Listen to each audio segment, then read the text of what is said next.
Well, it's here, finally.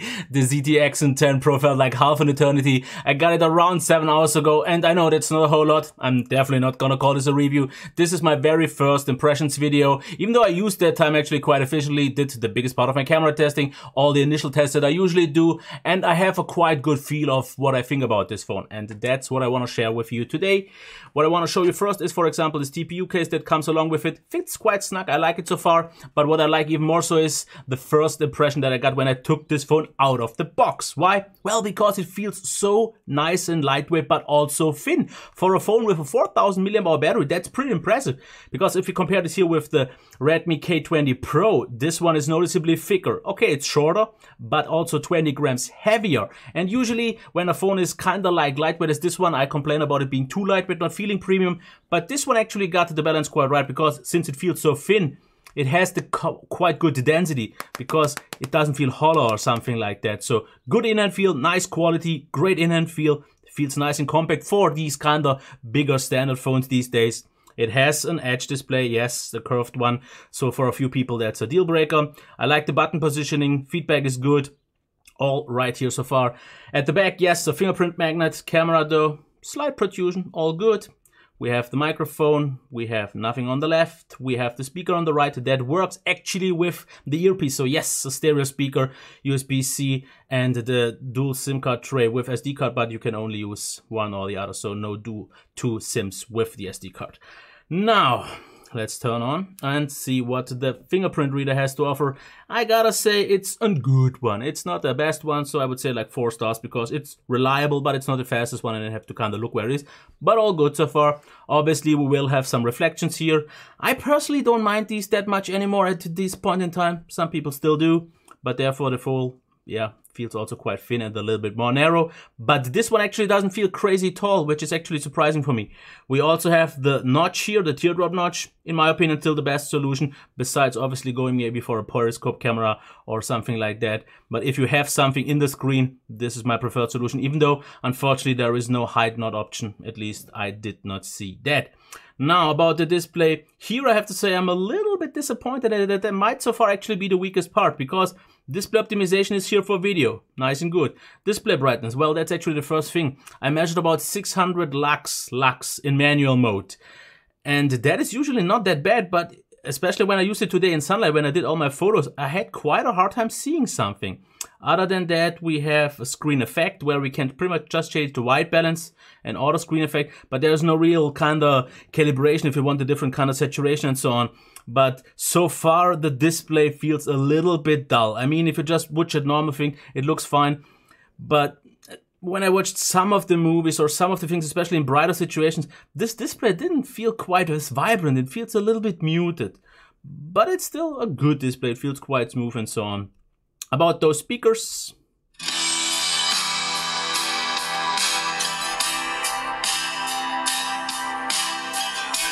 now what I like here is, especially since it has an impact, is the DTS sound. So you can actually change this here in the personal preferences. You can adjust a few presets and even an own one, and it definitely even makes a difference. About the sound, I would call it, I would say, an average stereo speaker set. I mean, like 4.5 stars. It's not quite on the level of an Pixel S10 or iPhone, but it is loud enough and sounds quite nice. There is no distortion at the higher end. It sounds rich enough, but definitely quite clear. That's something that I like. Well, something I don't like so much is maybe the absence of the headphone jack, but well, that is what it is, and we know that. Now, performance I'm gonna cover really quick. This is a Snapdragon 855, and it performs just as expected. Everything is nice and smooth. Nothing's out of the ordinary. The display feels nice, definitely better than the Zenfone 6 with its IPS display that felt like a little bit dragging the phone through mud. This feels nice, but there is a noticeable difference between this and something, for example, like a OnePlus 7 Pro due to the 90 Hz, and that one maybe due to the UFS 3.0 storage feeling a little bit more responsive. But this is absolutely top-notch. No complaints here at all good. Also, the multitasking works here quite fine. All good, all dandy-handy. Which is also actually the same thing about the software, which I did not expect to be that good. Now, if someone knows how to get rid of that bouncing that happens every time, then please let me know. Because, for example, if I go into the app, now it will bounce again. And if I open it up the drawer, I don't know why this happens all the time.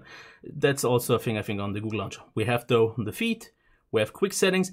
I did not find dark mode yet. If there is one, please let me know. I just did not find it. Options wise, well, what are we running in case you care? We are running Android version 9 and the build number, just so you can see, I'm not gonna read it. And we are good. It's pretty much the last one that we have. I like in terms of features because this looks pretty much like a slightly themed stock Android. We have some extra features like, for example, navigation options. We have the gestures, pretty simplistic, but it works. Swipe navigation and the virtual navigation where we can obviously change the buttons. Gestures, we have those, like for example, double tap, raise to wake, free finger screenshot. So the typical stuff by now, but at least that's there. There are still some phones like Pixel phones that don't offer any of that. Nightlight and all these kind of extra things. So far so good. We'll have to see about updates and so on, but that is that. Now, the next thing is the camera. I'm not gonna go in depth. What I'm gonna do actually though is I'm gonna quickly flick through all the pics that I had and say a few things about them, what I think so far, okay? So before that though, the software, just so you know how that one looks. And yeah, since we are talking about face unlock works, it's not the fastest one, but it is okay. Here's the UI. I don't really have to get into the HDR, flash, motions and so on. In terms of the modes, we can flick through them. Not through the cam because that one opens the extra options. We have, for example, let's check that. Bokeh, night, portrait, photo, video, wide. I'm not quite sure why wide is extra, since in the photo option you can switch between the three lenses. So yeah. And then more. Sports, manual, panorama, mono, magic shutter, time lapse and slow motion. Let's quickly check the settings here. There is not a whole lot of going on, especially video quality. You can change the resolution up to 4K and all the rest. In photos, we get a few different ones, like example here, the res, watermark, AI camera, and double tap and so on. So on. We don't have to cover that. Let's check the quality. Okay, this is actually not the right screen. Why did it happen again? Let me quickly change that. Why did this happen again? No, now we are talking. Selfies, well, they are okay, but at max 4 stars, because they feel, especially with the portrait mode, that is completely wacko. I mean, just look at that. This looks so horrible. For example, here also, I mean, the cutouts. Let's just go through that. So, like I said, the normal pictures are okay, but I've definitely seen sharper ones with more details and yada yada yada. We don't have to get that. Now that's a normal picture, and this is the night mode, which looks very, very odd. I still have to make my ultra low light shots, but this picture gets so crazy, weirdly dull. I mean, look at the sharpness. That's actually still okay, but it looks weird here, especially also as well. Yeah, I don't know yet. Wide angle camera I like. I'll get to that a little later, but we are gonna quickly go through those pics, not to waste too much time. The zoom camera is fine. Yeah, all good. Let's quickly go through these. Pictures so far look nice, good colors, nice saturation, looks a little bit more, yeah, saturated, but generally, yeah, I like it so far. But it's not crazy, it's not on a flagship level or something like that. We just have to get that out of the way. Here, for example, once again, also the wide angle, the normal one, and the zoom. Let's see, okay, once again. Something happened here that is a little bit odd. Here we got very mushy, here even more so. Usually the wide angle is better than this.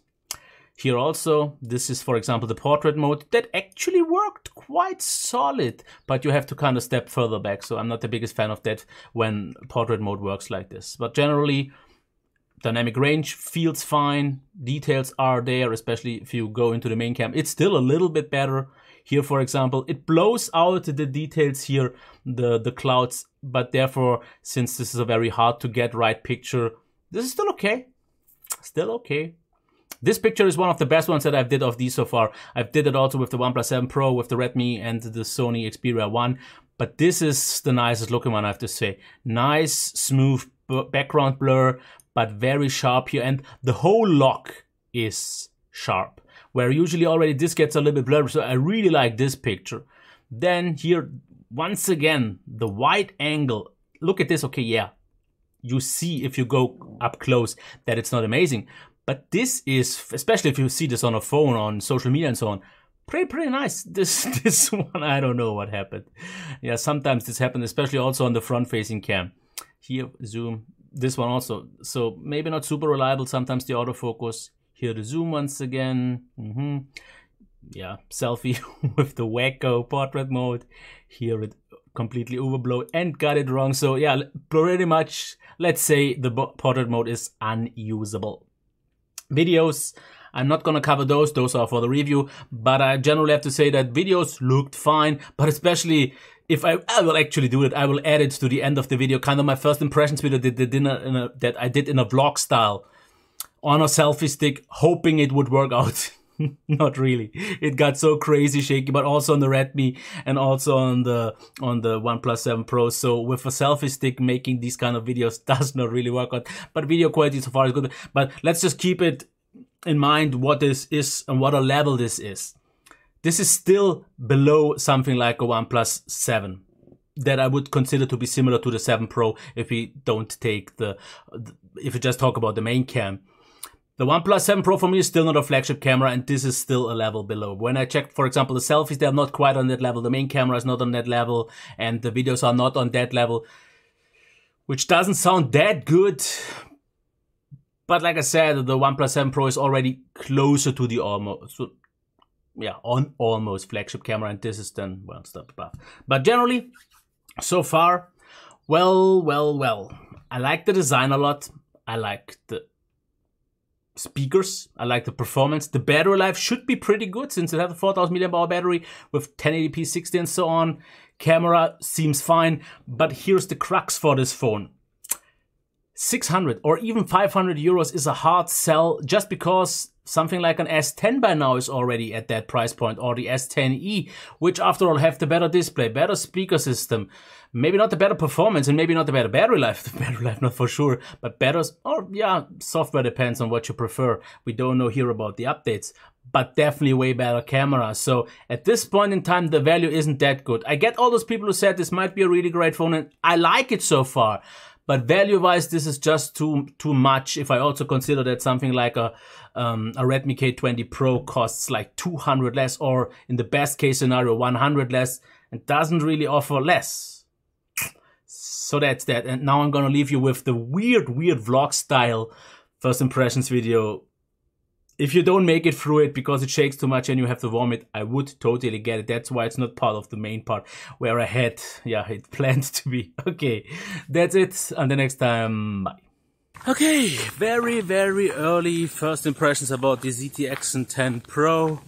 Well, while making the camera part here, my testing for it, it is a little bit windy, but I hope it's fine. So let me actually get through what I've seen so far, and I will add to the end of obviously the real video that I will release a little bit more once I know more. But this is the very early hands-on thing. Design, I like a lot. Why? Well, because this thing is supposed to have a 4000 mAh battery.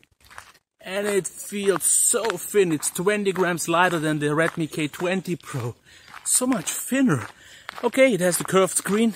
I don't really mind it anymore. I'm actually fine with it. But otherwise, it feels so thin, so nice, good quality. Fingerprint reader is a little bit on the slower side.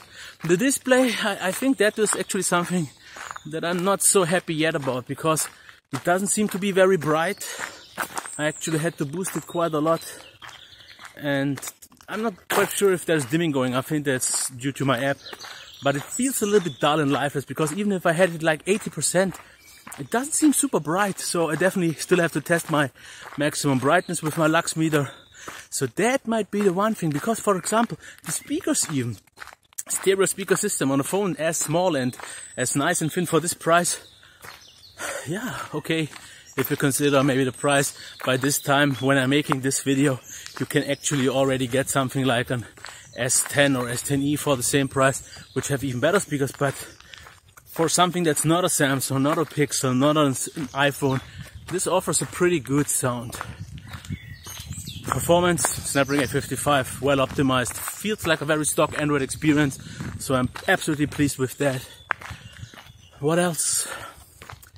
Battery, I can't judge it, but Snapdragon 855 AMOLED 1080p 60 display should be pretty good. Software, I actually like it. It seems very stockish. I had no issues so far. It actually restored more than I ever expected it to restore. Because typically I still have to adjust a few settings in a few apps. Nothing. I just took my OnePlus 7 Pro backup from the cloud.